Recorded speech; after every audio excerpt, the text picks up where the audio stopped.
একজন আল্লাহর ওয়ালি কবরস্থানের পাশ দিয়ে যাইতেছে। যাওয়ার পরে সে মনে মনে চিন্তা করলো, এই যে কবরবাসী আছে তাদের জন্য একটু ইসালে সওয়াব করে যাই, তাদের জন্য যদি একটু দোয়া করে যাই, হতেও পারে আল্লাহ রব্বুল আলামিন আমার দোয়াটা যদি কবুল করেন তাদেরকে মাফ করে দিতে পারে। হযরত জাকারিয়া রাহমাতুল্লাহ আলাইহি তার কিতাবের মধ্যে লেখে, ওই যে আল্লাহর ওয়ালি কবরস্থানের পাশ দিয়ে দাঁড়াইয়া যে দোয়া করলেন, ওই দোয়াটা আল্লাহর ফেরেশতারা সমস্ত কবরবাসীদের মাঝে বন্টন করে দিতেছে। আল্লাহর ওয়ালি তাকায় দেখে একজন বুড়ি মা, সে লাইনের মধ্যে দাঁড়ায় নাই, সে একটা নির্জন জায়গায় বসে আছে। কিন্তু অন্য কবরবাসীগুলা তারা সওয়াব নেওয়ার জন্য তারা লাইনের মধ্যে দাঁড়ায়া গেল। হযরতে আল্লাহর ওয়ালি খেয়াল করে দেখলেন বুড়িমা এখনো পর্যন্ত লাইনে দাঁড়ায় নাই। আল্লাহর ওয়ালি ডাক দিয়ে বলে, মা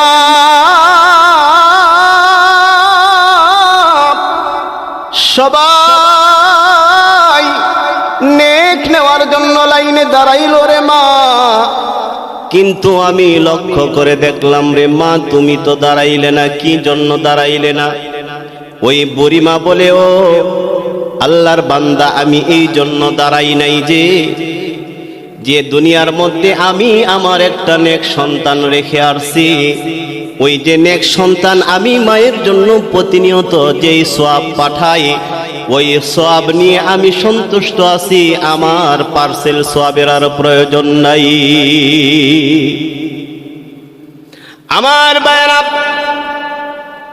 বুড়িমা এমন একটা জবাব দিল, দুনিয়ার মধ্যে যদি নেক সন্তান রেখে যান আর ওই নেক সন্তান যদি পিতা মাতার জন্য দোয়া করে, আমি আপনি মারা যাওয়ার পরেও আমার সন্তানেরা যদি দোয়া করি, আমার কবরের মধ্যে তার সওয়াব পৌঁছতে থাকবে। আল্লাহর ওয়ালি ওই সন্তানের অ্যাড্রেস নিয়ে নিলেন।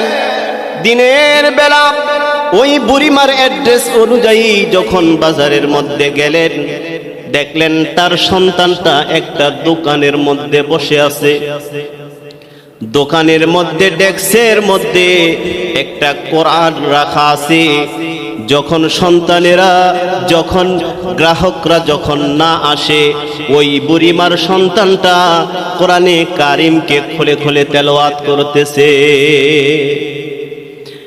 যখন আল্লাহর ওয়ালি ওই যুবকের নিকটবর্তী চলে গেল, তার চেহারার দিকে তাকাইলো, আর দেখে এত সুন্দর সুদর্শন চেহারা, আর বলতেছে, হো যুবক, তুমি কোরআনে কারিম তেলাওয়াত করতেছো, তোমার উদ্দেশ্য কি? ওই যুবক বলতেছে, আপনি তো আমার হালত জানার জন্য আসছেন, এই জন্য কোরআনে কারিমকে তেলাওয়াত করতেছি। ওই যুবক যখন তেলাওয়াত করত, তার চোখ দিয়ে পানি আস্তে আস্তে বাহির হইতে প্রবাহিত হইতে থাকতো।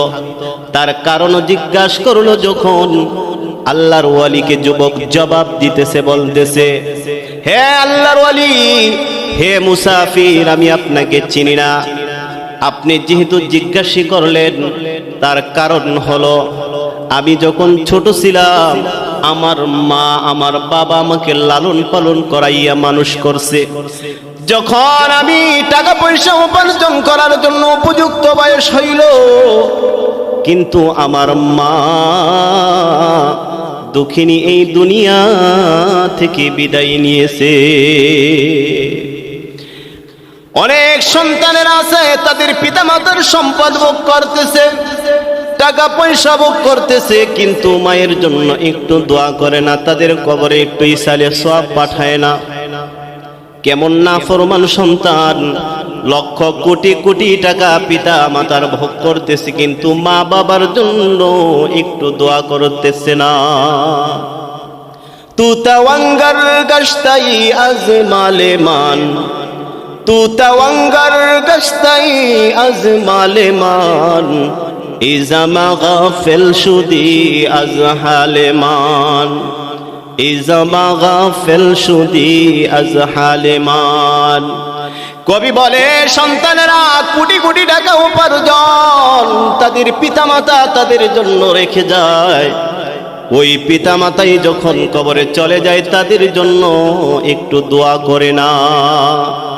ওই যুবক বলতেছে, হে মুসাফির, আমি যখন টাকা পয়সা উপার্জন করার উপযুক্ত আমার বয়স হইল, আমি ইনকাম করতেছি, আমার মা দুঃখিনী এই দুনিয়া থেকে বিদায় নিছে, মা যেহেতু কবরে চলে গেছে, মায়ের জন্য জিকির আজকার করে নামাজ পড়ে কোরআন তেলাওয়াত করে মায়ের জন্য দোয়া করি, যাতে আল্লাহ রব্বুল আলামিন এই ইবাদতের উসিলায়, এই আমলের উসিলায় আমার পিতামাতাকে ক্ষমা করে দে।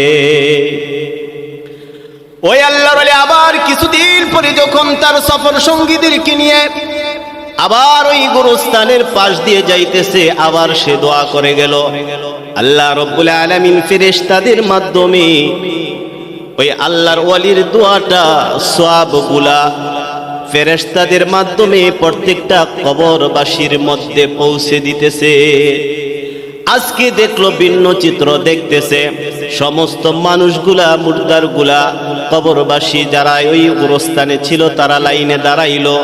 প্রথমবার যে বুড়ি মা লাইনে দাঁড়াইলো না, সেও আজকে লাইনের মধ্যে দাঁড়ায় গেল। আল্লাহর ওলি ডাক দিয়ে বলে, মা, প্রথম দেখলাম তুমি লাইনে দাঁড়াইলা না রে মা,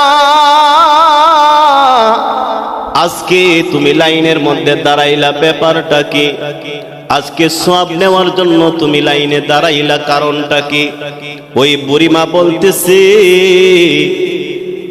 হে মুসাফির, হে যুবক, হে আল্লাহর বান্দা, আমি আগে এই জন্য লাইনে দাঁড়াই নাই, আমার জন্য আমার সন্তান দোয়া করতো, ইসালে সওয়াব পাঠাইতো, আজকে এই জন্য আমি দাঁড়াইলাম। আমার ওই সন্তানটা ইন্তেকাল করেছে, সওয়াবের রাস্তাগুলো মুনকতা হয়ে গেছে, যার কারণে আমি মা আজকে লাইনের মধ্যে সওয়াব নেওয়ার জন্য দাঁড়ায় গেছি। আমার ভাইয়ের একজন বুড়িমা তার সন্তানের দুনো ইতিহাস তুলে ধরলো। হযরতে জাকারিয়া রাহমাতুল্লাহ আলাইহি তার কিতাবের মধ্যে লেখে, এই জন্য আমার ভাইয়েরা, দুনিয়ার মধ্যে যদি সন্তান নেক সন্তান যদি রেখে যেতে পারো, আমি আপনি মারা যাওয়ার পরেও তারা যতনে কামল করবে, আমার আপনার কবরের মধ্যে বসতে থাকবে। সদ হাজারা শুকর তেরা আয়ে মেরে পরওয়ারদিগার, সদ হাজারা শুকর তেরা আয়ে মেরে পরওয়ারদিগার, फज़ल तेरा बेकरानो, लुत्फ तेरा बेकरानो, फज़ल तेरा बेशुमार।